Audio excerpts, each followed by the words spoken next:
Selamat siang Bapak Ibu yang dikasihi Tuhan. Senang sekali dalam kesempatan siang hari ini kita bertemu kembali dalam pendalaman Alkitab. Nah, pendalaman Alkitab pada siang hari ini sampai di dalam kitab Yesaya. Siang hari ini bersama saya akan bersama-sama belajar terambil di dalam kitab Yesaya pasal 2 ayat 6 sampai ayat yang ke-22, dilanjutkan dengan Yesaya pasal 3 ayat 1 sampai ayat yang ke-15.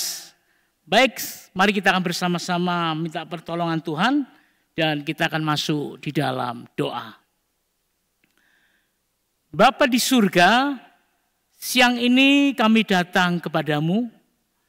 Kami bersyukur Tuhan untuk kasih setiamu yang selalu memimpin menyertai kami, bahkan menjaga kami pagi, siang, bahkan malam hari.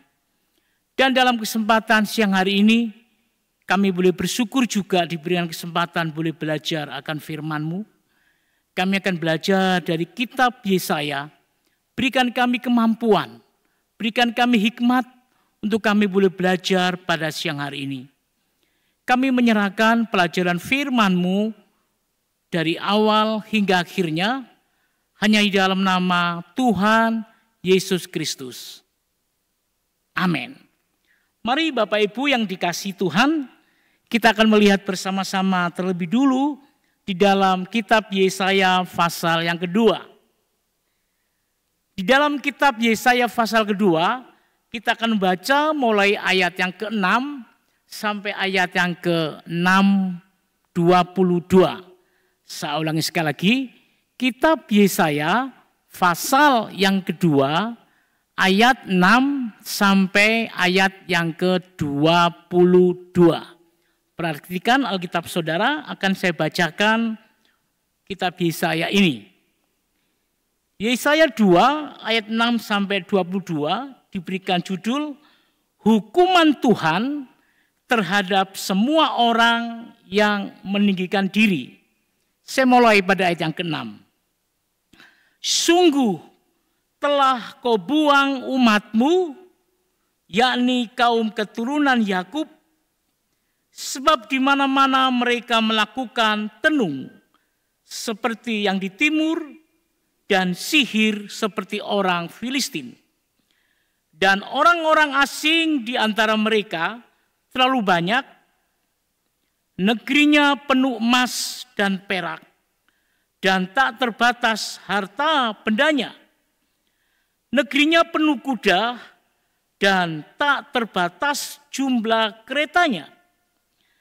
Negerinya penuh berhala-berhala, mereka sujud menyembah kepada buatan tangannya sendiri dan kepada yang dikerjakan oleh tangannya. Maka manusia ditundukkan dan orang direndahkan. Janganlah ampuni mereka, masuklah sela gunung batu dan bersembunyilah di dalam liang tanah terhadap kedahsyatan Tuhan dan terhadap semarak kemegahannya. Manusia yang sombong akan direndahkan dan orang yang angkuh akan ditundukkan. Dan hanya Tuhan sajalah yang maha tinggi pada hari itu. Sebab Tuhan semesta alam menetapkan suatu hari untuk menghukum semua yang congkak dan angkuh, serta menghukum semua yang meninggikan diri supaya direndahkan, untuk menghukum semua pohon aras di Libanon yang tumbuh meninggi dan tetap menjulang, dan menghukum semua pohon terbantin di Basan, untuk menghukum semua gunung yang tinggi-tinggi dan semua bukit yang menjulang ke atas, untuk menghukum semua menara yang tinggi-tinggi dan semua tembok yang berkubuh, untuk menghukum semua kapal Tarsis dan semua kapal yang paling indah, manusia yang sombong akan ditundukkan, dan orang yang angkuh akan direndahkan. Hanya Tuhan sajalah yang maha tinggi pada hari itu.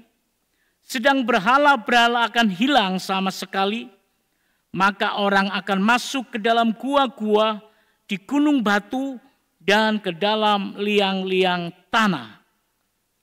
Terhadap dahsyatan Tuhan dan terhadap semarak kemegahannya, pada waktu ia bangkit menakuti bumi, pada hari itu berhala-hala perak dan berhala-berhala emas yang dibuat manusia untuk sujud menyembah kepadanya akan dilemparkannya kepada tikus dan kelelawar, dan ia akan masuk ke dalam tengkluk lekuk di gunung batu dan ke dalam celah-celah di bukit batu terhadap kedahsyatan Tuhan dan terhadap semarak kemegahannya.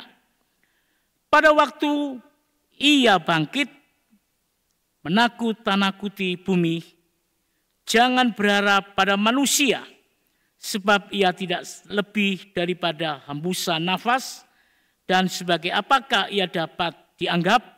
Nah, saya rindu baca ayat yang ke-22, saya ulangi sekali lagi ya, ayat 22.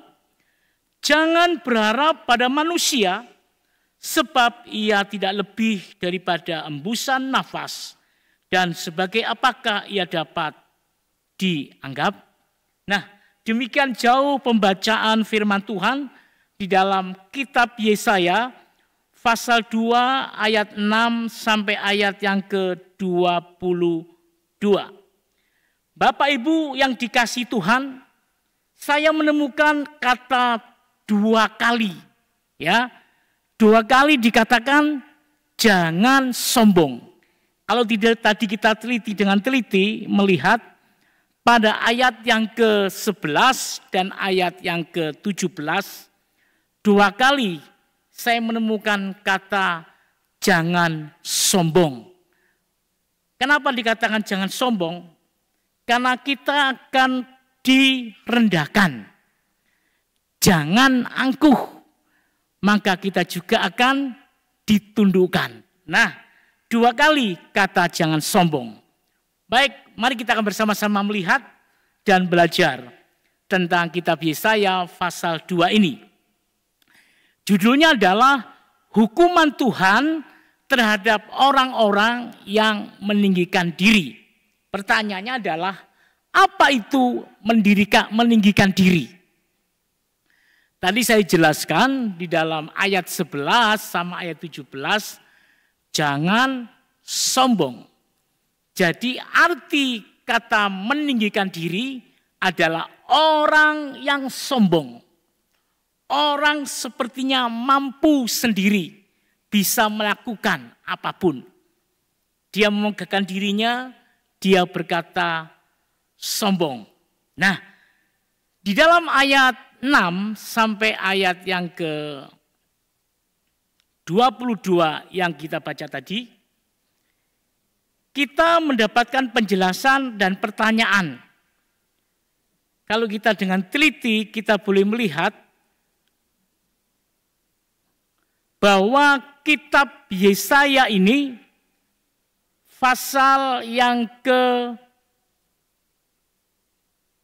Yesaya pasal yang kedua ini tentang orang-orang Israel. Dengan kemampuannya dia menyombongkan diri. Dia merasakan apa? Dia merasakan bahwa dia bisa melakukan dengan tindakannya sendiri. Dia merasakan dia mampu dan bisa karena mereka memiliki sesuatu yang diharapkan. Nah, di dalam pasal 2 ini kalau kita melihat, kita boleh melihat begitu sombongnya orang-orang pada saat itu. Dikatakan di dalam pasal 2 yang kita baca tadi, itu berbicara tentang hukuman terhadap semua orang yang meninggikan diri. Jadi pada saat itu orang-orang Yehuda, orang Israel, mereka memang orang Yerusalem juga, mereka memang meninggikan diri karena apa? Perhatikan ayat yang kita baca, ada kata begini. Ayat yang 6 dikatakan, sungguh telah kau buang umatku.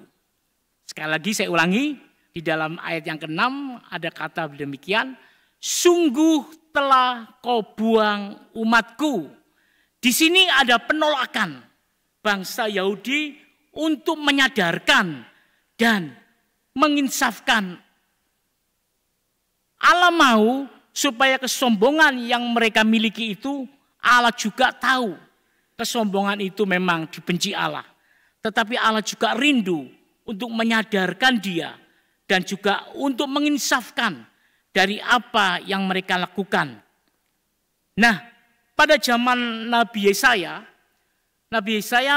bernubuat dalam hal yang akan terjadi. Apa yang akan terjadi baik dalam belas kasihan maupun dalam hal-hal pengampunan. Jadi Allah kita ini Allah yang luar biasa. Dia tahu orang-orang pada saat itu sombong. Dia mengandalkan kemampuannya sendiri. Dia merasa dia mampu, dia bisa. Tetapi dalam nubuatan Nabi Yesaya, Tuhan tetap mengatakan bahwa dalam belas kasihan dan pengampunan, Allah akan tetap memberikan bagi bangsa Israel. Bapak Ibu yang dikasihi Tuhan, kalau kita mengapa bangsa Yerusalem, Yahudi itu merasa sombong? Karena kalau kita membaca ayat 6 sampai ayat 9, kita dipertemukan ada kata bukan saja umatku dibuang, tetapi kita mendapatkan oleh karena itu janganlah ampuni. Kalau kita melihat, bayangkan ayat 9 dikatakan oleh karena itu janganlah ampuni mereka. Nubuatan Nabi Yesaya bahwa sepertinya Tuhan itu tidak mengampuni. Tetapi Allah adalah Allah yang luar biasa. Biarpun dia mengalami suatu kata-kata yang tidak menyenangkan dari umatnya. Tetapi kalau kita melihat ayat 9, oleh karena itu janganlah ampuni mereka. Ini adalah suatu ancaman bahwa bangsa Israel akan mengalami tidak ada pengampunan. Ya, sepertinya kalau kita membaca ayat 9 tidak ada pengampunan. Benarkah apa yang dikatakan ayat 9 itu tidak ada pengampunan bagi bangsa Israel? Coba kita akan melihat bersama-sama. Nah, kalau kita melihat Allah yang harusnya disembah, ya, tetapi mereka sudah tidak melakukan penyembahan. Bahkan tadi kita membaca ayat-ayat yang kita baca tadi, bahwa orang-orang Yehuda, Yerusalem itu, mereka tetap berpengharapan kepada berhala-berhala atau buatan tangan mereka sendiri. Padahal Allah mau umatnya itu menyembah Allah. Tetapi dalam kenyataannya, apakah benar Allah yang tidak disembah, Allah yang tidak dikasih itu membenci umatnya? Perhatikan saudara, berikutnya dikatakan demikian. Mengapa Allah menjadikan murka? Mengapa Allah menjadikan murka? Ayat 9 dikatakan tidak ada pengampunan. Ternyata kalau kita membaca dalam bagian kedua ayat 10 sampai ayat yang ke-22, kita belajar ayat 10 dikatakan begini, masuklah di sela gunung batu dan bersembunyi di dalam liang tanah terhadap kedahsyatan Tuhan, kehancuran para penyembah berhala. Nah, tadi kita melihat bahwa ayat yang ke-10 sampai ayat 22 itu berbicara bagaimana orang-orang berusaha, ya. Dia membuat patung sebelumnya, dia menyembahnya, bahkan mereka bangga dengan kekayaannya. tidak menghargai keadaan Allah pada saat itu. Tetapi ayat yang 10 dikatakan dengan jelas, ternyata mereka itu mulai bersembunyi. Mereka mulai lari. Mereka dikatakan masuk di sela-sela gunung batu dan sembunyi dalam liang tanah. Terhadap apa? Terhadap kedahsyatan Tuhan. Inilah cara Allah untuk menyadarkan setiap umat atau bangsa Israel khususnya. Karena mereka banyak melanggar, banyak melakukan dosa. Sehingga kalau kita melihat ayat yang kita baca tadi 6-9, perbuatan mereka sangat menjijikkan, memalukan di hadapan Tuhan. Tetapi biarpun ayat 9 dikatakan Allah tidak mengampuni, ternyata tidak. Allah itu masih mengasihi. Kalau kita membaca 10 tadi dengan jelas dikatakan apa? Mereka lari, mereka sembunyi, bahkan masuk di dalam liang tanah. Bayangkan. Jadi begitu takutnya kengerian yang mereka alami. Dengan apa? Dengan kedahsyatan Tuhan. Bapak Ibu yang dikasihi Tuhan, dengan kedahsyatan Tuhan karena mereka menyembah berhala, Allah akan mengejar dengan penghakiman. Jadi Allah itu melihat umatnya lari, sembunyi karena kedahsyatan Allah. Tetapi Allah melakukan penghakiman yang begitu mengerikan. Bahkan ada kata masuk ke sela gunung-gunung batu terhadap kedahsyatan Tuhan itu. Jadi orang-orang bersembunyi, orang-orang berusaha untuk menghindar, tetapi kedahsyatan Allah itu tetap menyerang buat bangsa Israel. Nah, ayat berikutnya dikatakan, dan kamu akan kehilangan keberanianmu. Kenapa? Orang Israel dikatakan orang pemberani, gagah perkasa. Tetapi karena melakukan dosa, tidak menyembah Allah, dan tidak bersyukur kasih setianya Allah. Makanya dikatakan, dan kamu akan kehilangan keberanianmu. Jadi orang-orang yang kuat, orang-orang yang mampu, ternyata juga tidak mampu untuk menghadapi kedahsyatan Tuhan. Berikutnya dikatakan, suatu kebodohan mereka yang telah dikejar oleh murka Allah dan mau menghindar. Suatu kebodohan. Kenapa dikatakan suatu kebodohan? Karena dengan hukum-hukum Allah, mereka lari ke liang-liang tanah, masuk ke dalam gua-gua, itu sembunyi. Tetapi kedahsyatan Allah itu tetap hukum-hukumnya, tetap menjadikan apa? Menjadikan orang Israel semestinya mereka sadar atau isap apa yang mereka lakukan. Ternyata tidak. Berikutnya, sia-sia saja untuk mendapat perlindungan. Nah, kita akan melihat ayat 11 dan 17. Kenapa dikatakan dia orang Israel itu sia-sia saja untuk mendapatkan perlindungan? Karena ini adalah kehendak Allah. Dengan hukum-hukumnya mengejar perbuatan dosa yang mengerikan terhadap Tuhan. Maka kalau kita dengan jelas tadi sudah katakan ayat 11 dan ayat 17 itu mengatakan apa? Jangan sombong. Ya. Manusia sombong itu akan direndahkan. Dan orang yang angkuh pun akan ditundukkan. Artinya apa? Artinya Allah itu memiliki hukum di mana kalau orang-orang pilihannya, orang-orang Israel yang semestinya tidak lari dan sembunyi, tetapi Allah tetap mengejarnya. Nah, ini dibuktikan karena apa? Karena keangkuhan mereka. Karena mereka angkuh dan mereka melakukan dosa yang mengerikan. Bapak Ibu yang dikasihi Tuhan,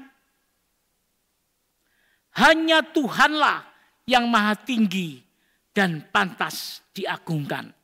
Tetapi mereka tidak melakukan. Mereka tidak takut. Mereka tahu penyertaan Allah luar biasa. Tetapi mereka dikatakan tadi kalau kita membaca, membuat berhala-berhala buatan tangan dan disembah. Nah, kalau kita melihat di dalam ayat 12 ada kata demikian, hari murka dan penghakiman Allah yang siap melakukan. Hari murka apa itu? Dan Allah siap melakukan. Nah, kalau kita melihat ayat 14, yang mengatasi lembah-lembah dan yang tampak mendorong langit. Itu memiliki arti apa? Semua menara yang tinggi dan semua tembok yang rubuh.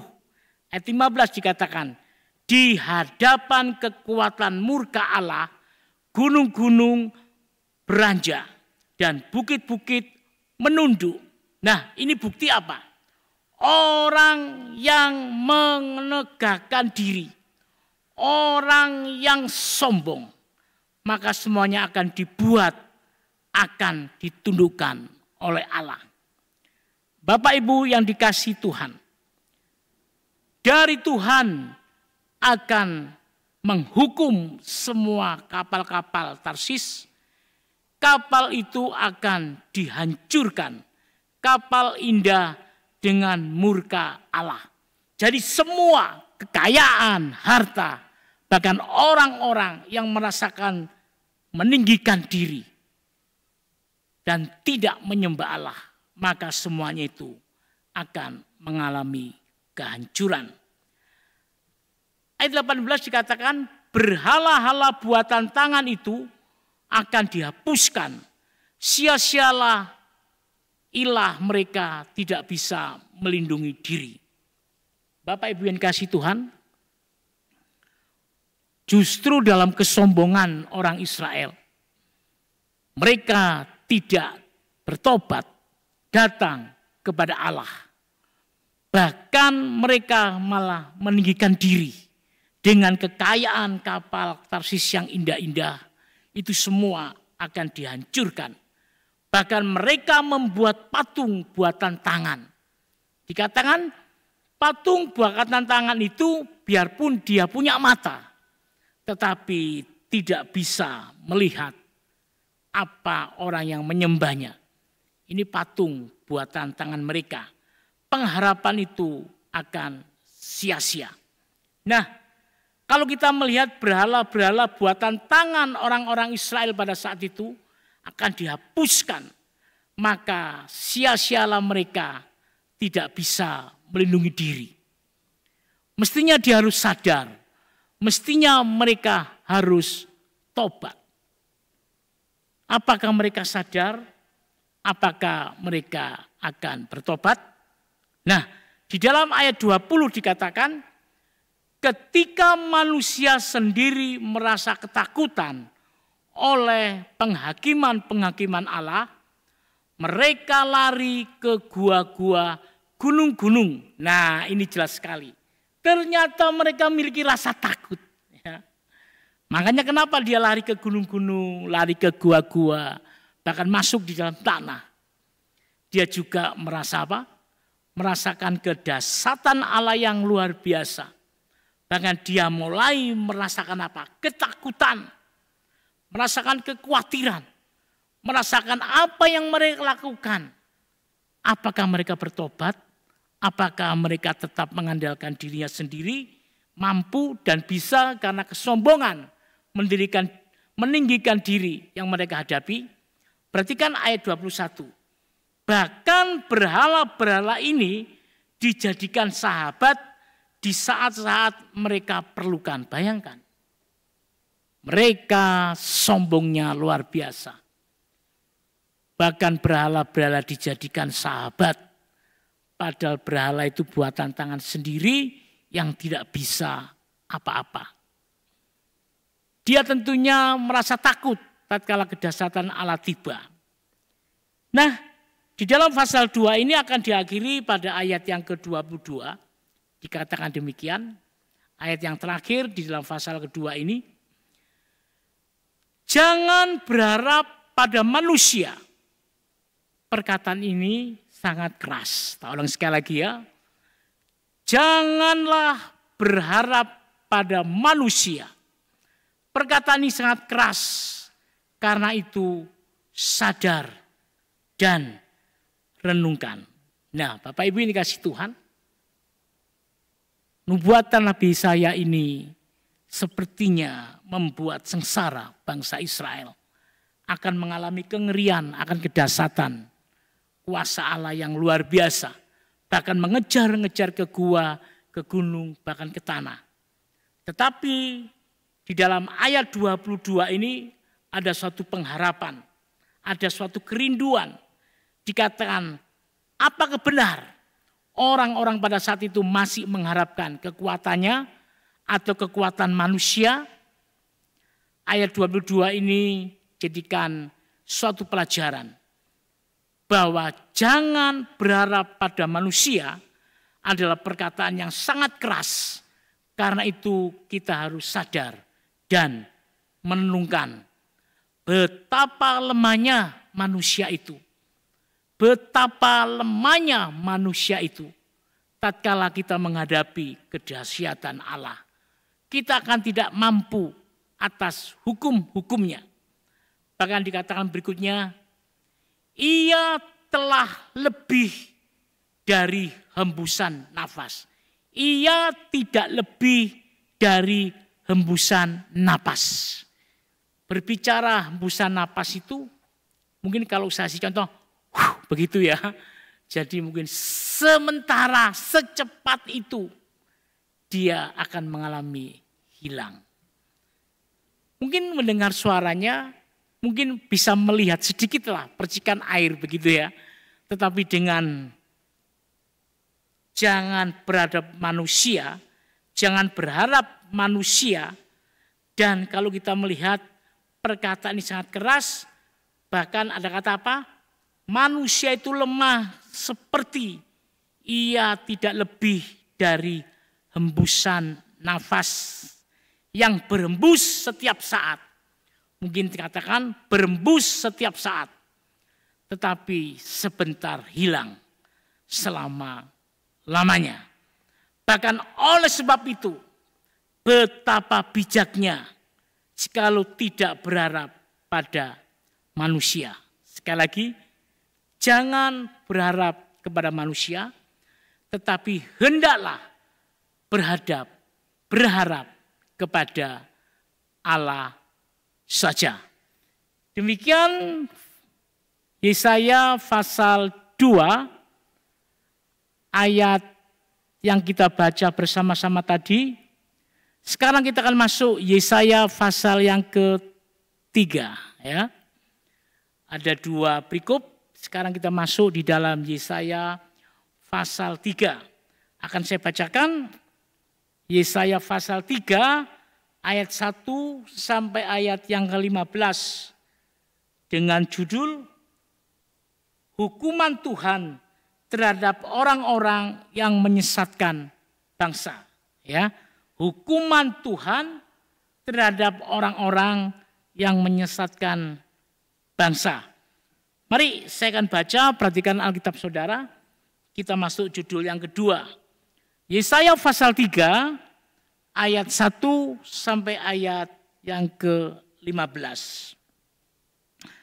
Maka sesungguhnya Tuhan semesta alam akan menjauhkan dari Yerusalem dan dari Yehuda setiap orang yang mereka handalkan, segala persediaan makanan dan minuman, pahlawan dan orang perang, hakim dan nabi, petenung dan tua-tua, perwira dan orang yang terpandang, penasehat dan ahli sihir, dan orang yang paham matera, aku akan mengangkat pemuda-pemuda menjadi pemimpin mereka, dan anak-anak akan memerintah atas mereka.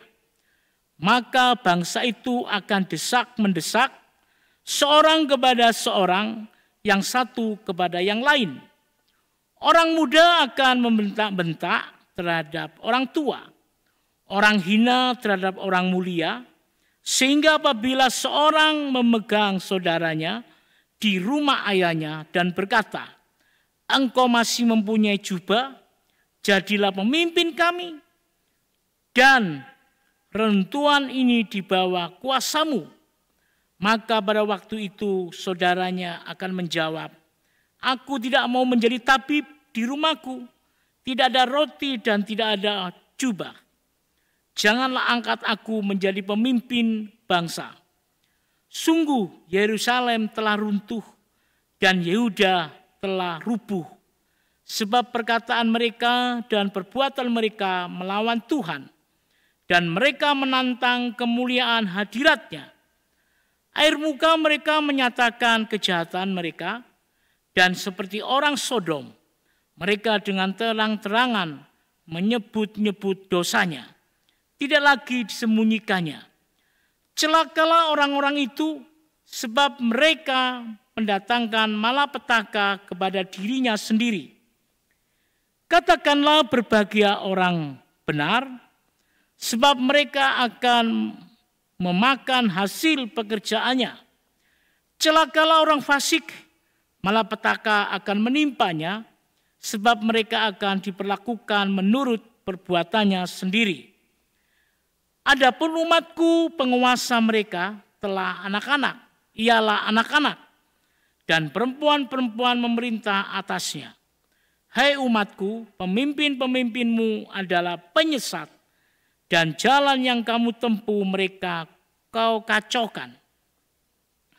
Tuhan mengambil tempat untuk menuntut dan berdiri untuk mengadili bangsa-bangsa. Tuhan bertindak sebagai hakim atas tua-tua dan pemimpin-pemimpin umatnya. Kamulah yang memusnahkan kebun anggur itu, barang rampasan dari orang yang tertindas tertumpuk di dalam rumahmu. Mengapa kamu menyiksa umatku dan menganiaya orang-orang yang tertindas? Demikianlah firman Tuhan Allah semesta alam. Ya, demikianlah pembacaan di dalam Yesaya pasal 3 ayat 1 sampai ayat yang ke-15. Bapak Ibu saudara-saudara kasih Tuhan, dalam perikop yang kedua ini, kalau kita sudah saya bacakan tadi di dalam Yesaya pasal yang ketiga ayat 1 sampai ayat 15 itu dibagi beberapa bagian ya. Kalau kita memperhatikan di dalam ayat 1 sampai 8 itu berbicara penghakiman dinyatakan.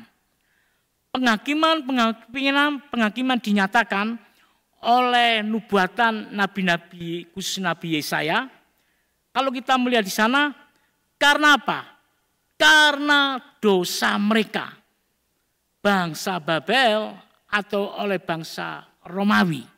Saya ulangi sekali lagi, ayat 1 sampai ayat 8 itu berbicara tentang penghakiman yang dinyatakan. Nabi Yesaya bernubuat bahwa kehancuran akan menimpa Yehuda dan Yerusalem. Karena apa? Kehancuran akan menimpa Yehuda dan Yerusalem. Karena mereka mengalami dosa-dosa. Baik itu oleh bangsa Babel atau oleh bangsa Romawi. Sehingga mereka mengalami kehancuran yang sangat mengerikan. Nah, kalau dengan teliti juga kita melihat di dalam ayat 1 sampai ayat 3.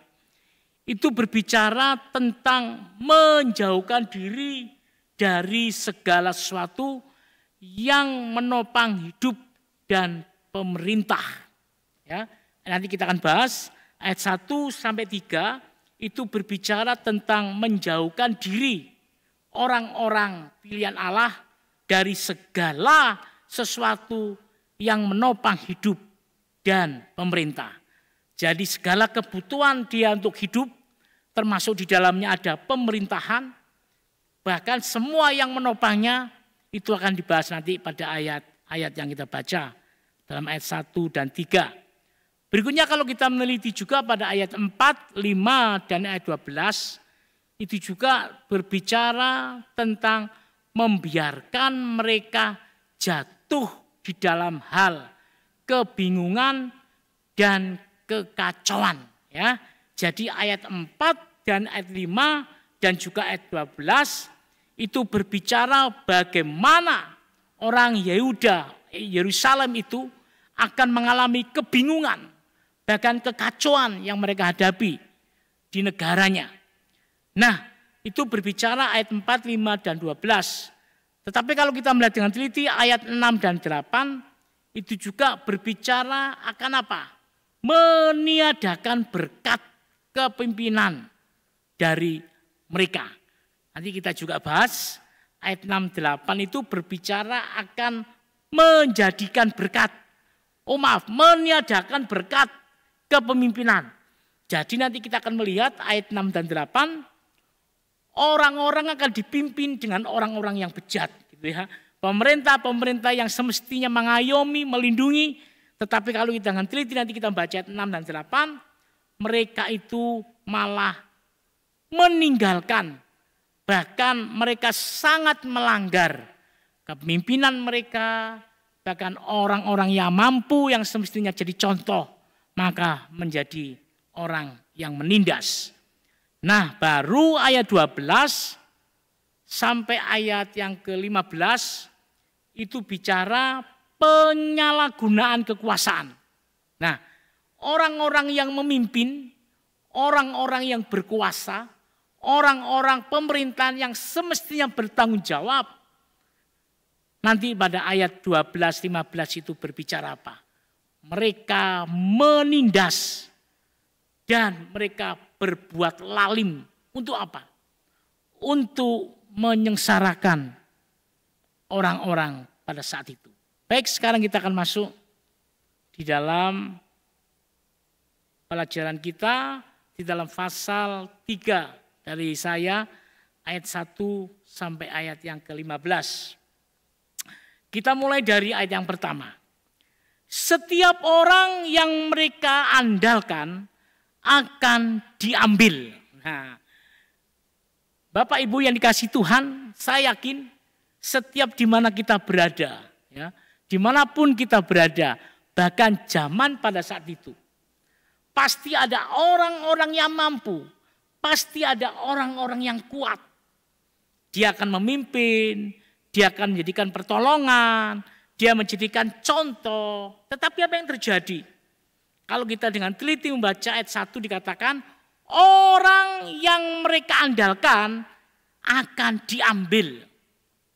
Apa artinya akan diambil? Apapun yang menopang, apapun jenisnya yang dipercayai dan diharapkan, semua Allah akan ambil. Bapak Ibu yang dikasihi Tuhan, ternyata Allah memiliki penghakiman secara khusus. Nabi Yesaya dipakai dalam nubuatannya. Di dalam pasal 3 ini berbicara orang-orang yang semestinya menjadi berkat. Orang-orang yang semestinya bertanggung jawab. Bahkan ayat 1 dikatakan orang yang diandalkan, tidak tahu. Orang pandai, orang kaya, hakim, bahkan penatua nanti kita akan melihat. Semuanya itu akan diambil. Yang artinya apa? Mereka tidak berfungsi atas kemampuan dan tugasnya secara pribadi, lepas pribadi. Percayalah dan harapkan semua Allah akan mengambil. Berikutnya dikatakan bukan sekedar kepemimpinan, bukan sekedar kemampuan, bukan sekedar kekayaan. Tetapi kalau kita melihat makanan, minuman, dan menahan hujan dari manusia yang hidup, itu pun semuanya akan diambil. Saya tidak tahu kalau semuanya diambil oleh Tuhan yang tidak berfungsi, tidak bekerja semestinya, sehingga pada saat itu akan mengalami sesuatu kengerian, mengalami sesuatu yang tidak diharapkan. Nah, mari kita akan lihat berikutnya. Penyakit dan bermusuhan satu terhadap yang lain. Ayat 15 dikatakan demikian, bangsa itu akan mendesak satu dengan yang lain, mereka saling menggigit.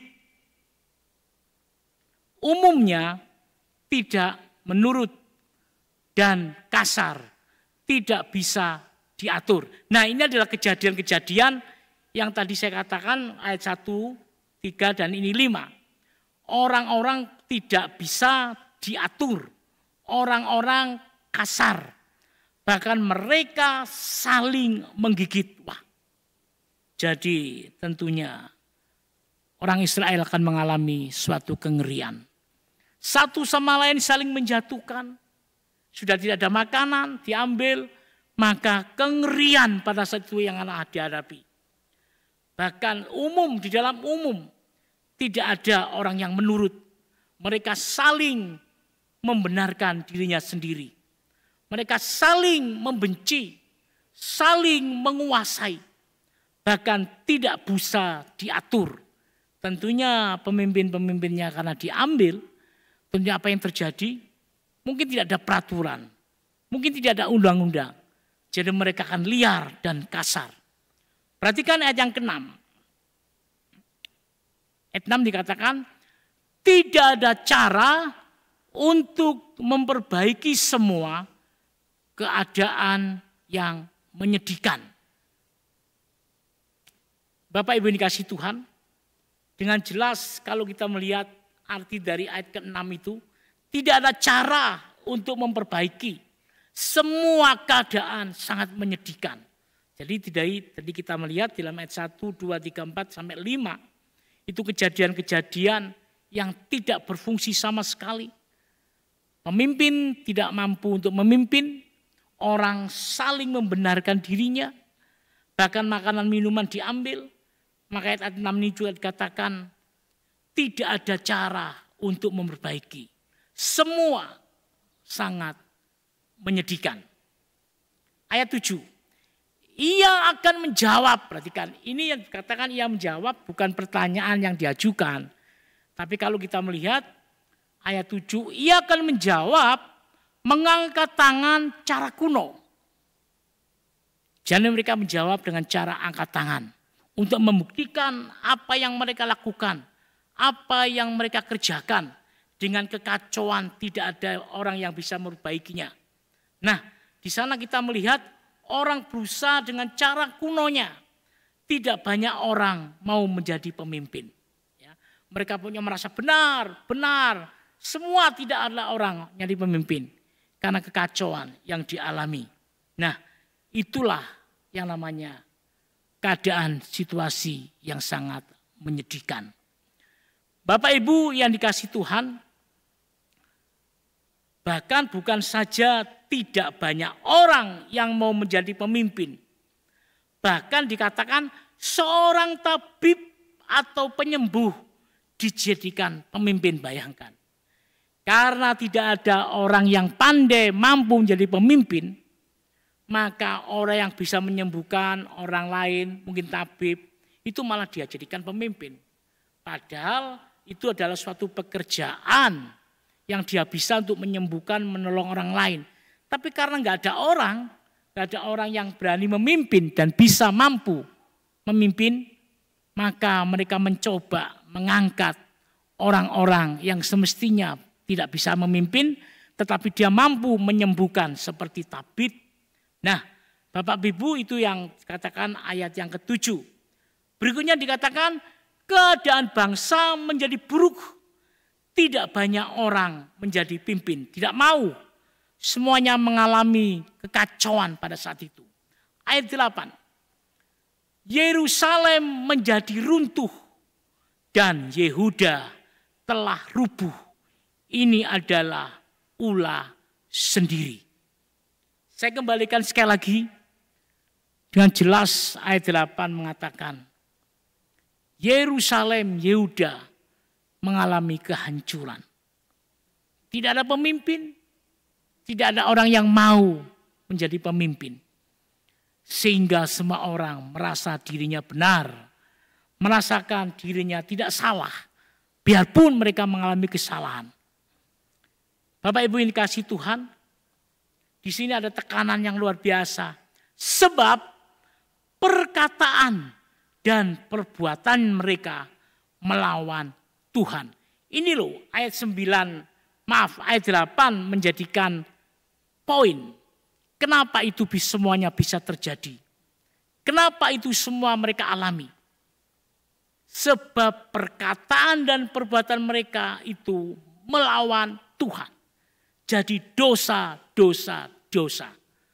Sehingga apa yang mereka lakukan menjijikkan di hadapan Allah.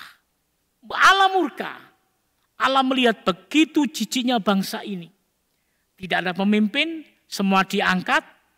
Bahkan dikatakan ayat 8, perkataan dan perbuatan mereka melawan Tuhan. Di dalamnya merancangkan penghinaan kepadanya. Luar biasa. Mereka tidak bertobat. Mereka melakukan dosa. Perkataan dan perbuatannya itu sangat memalukan di hadapan Tuhan. Bahkan di dalam rancangan penghinaan mereka ada padanya. Berikutnya, dan menentang para nabi-nabi. Wah, jadi tidak ada orang yang membetulkan, tidak ada orang yang mau menolong, sehingga dikatakan juga nabi-nabi pun mereka tidak taat, tidak melakukan dengan yang sebenarnya. Berikutnya, bahkan membangkitkan murka Allah, jelas itu ya.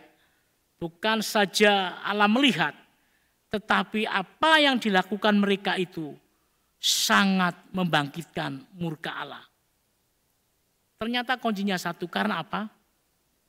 Karena dosa-dosa mereka.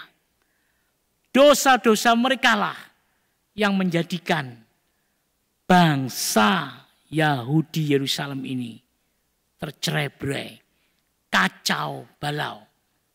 Perhatikan sekarang kita akan masuk di dalam ayat yang ke-15, ayat 9 sampai 15.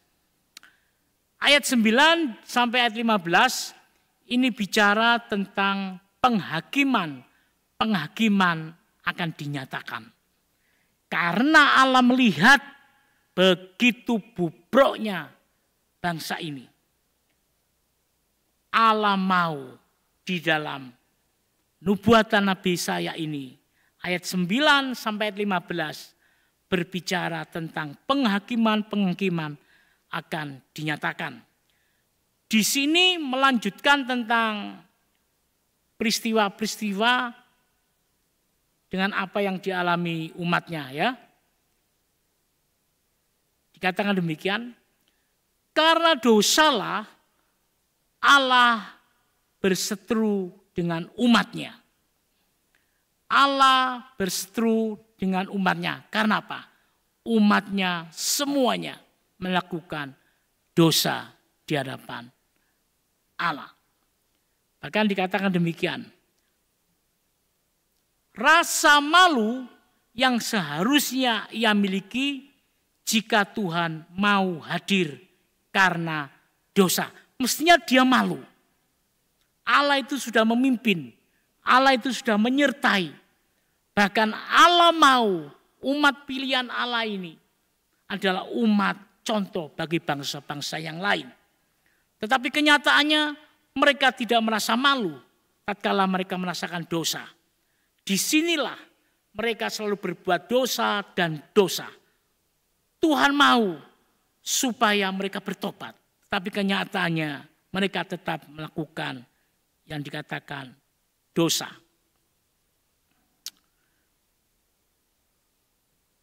Berikutnya dikatakan kalau kita melihat di dalam ayat yang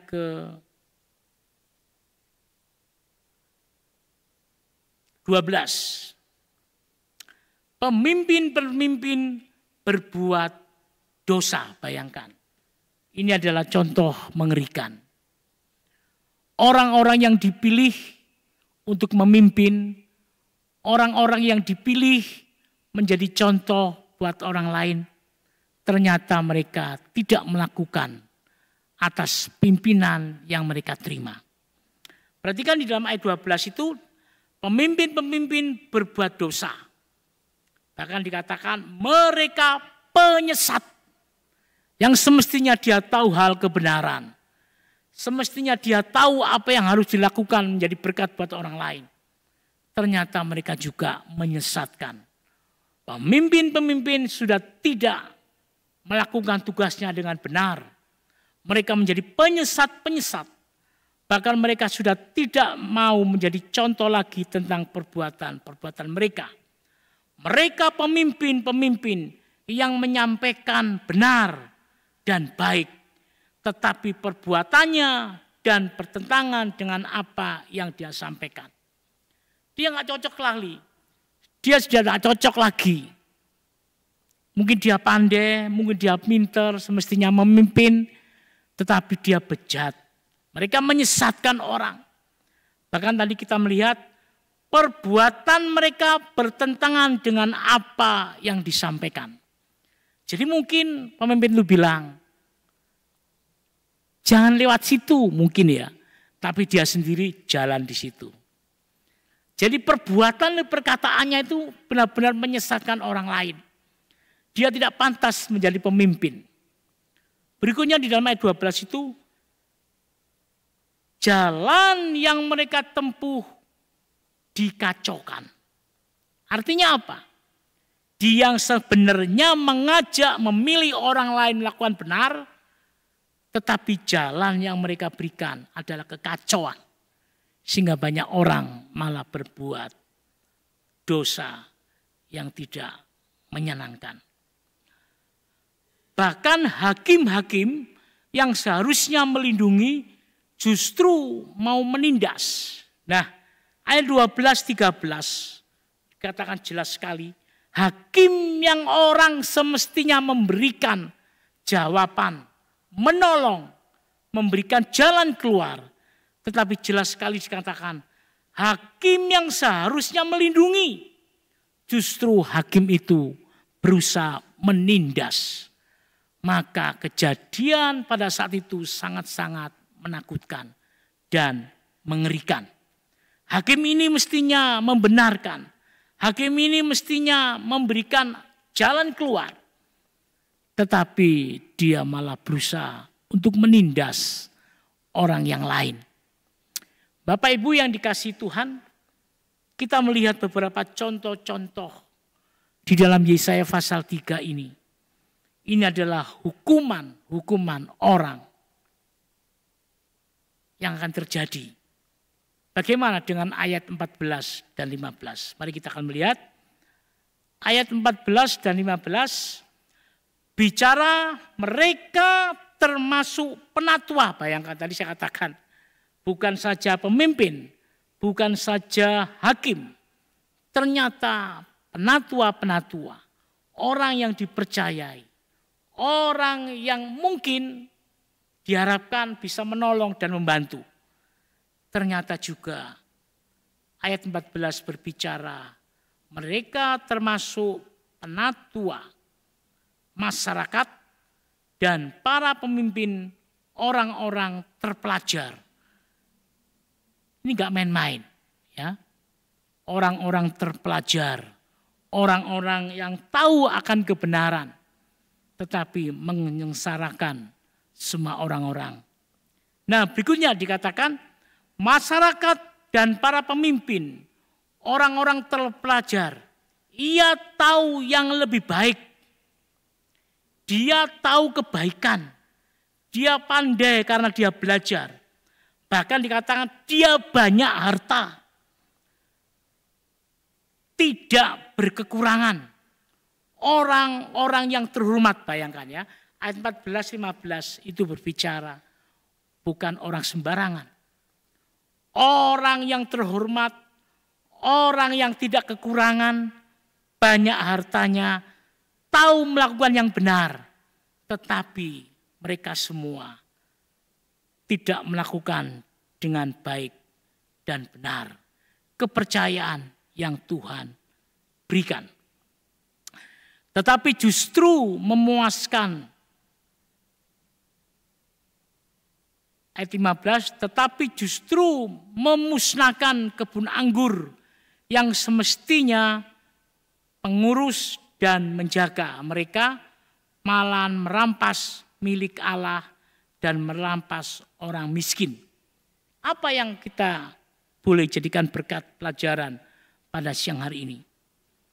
Seorang pemimpin, seorang yang dipercayai, tetapi mereka melakukan pemerasan, penindasan, bahkan merampas milik orang-orang yang semestinya bukan hak miliknya.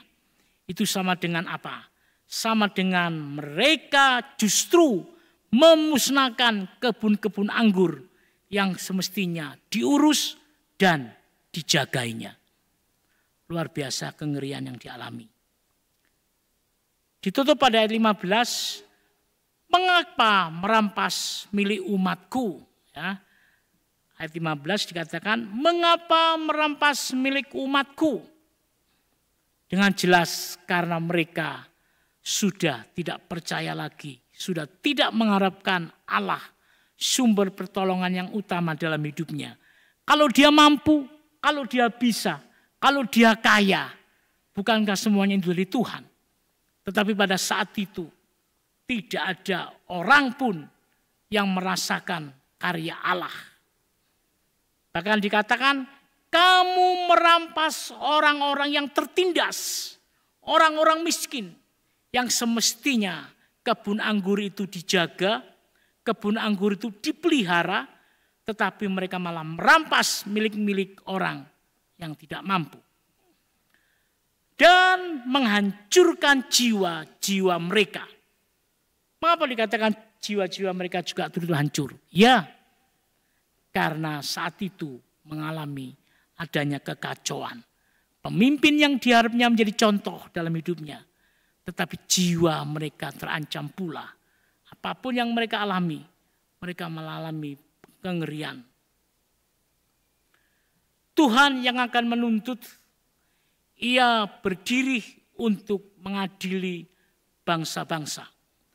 Atas memimpin umatnya yang berbuat jahat, yang sudah saya jelaskan tadi, ini adalah dakwaan dibuktikan kenyataan oleh Tuhan. Apa itu dakwaan yang dibuktikan oleh Tuhan?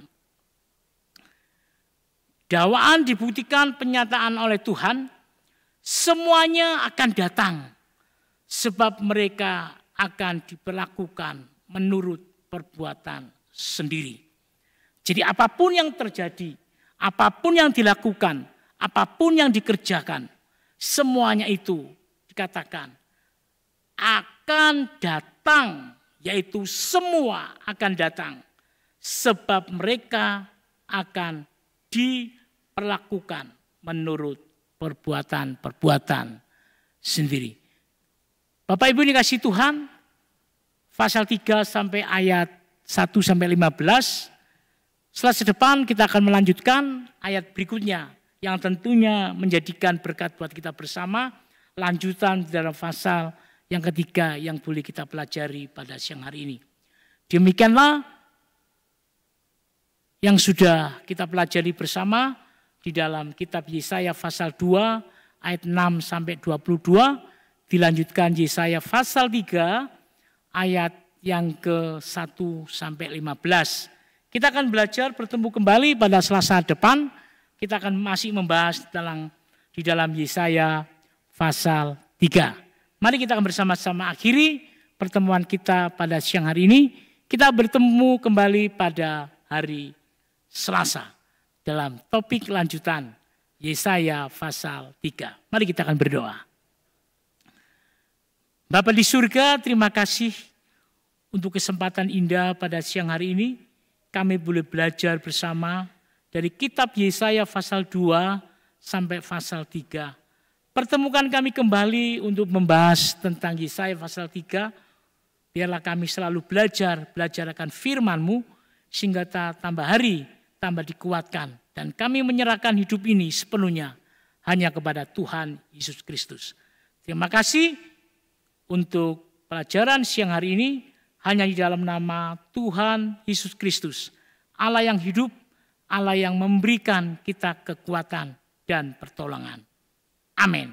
Selamat siang, Tuhan Yesus memberkati.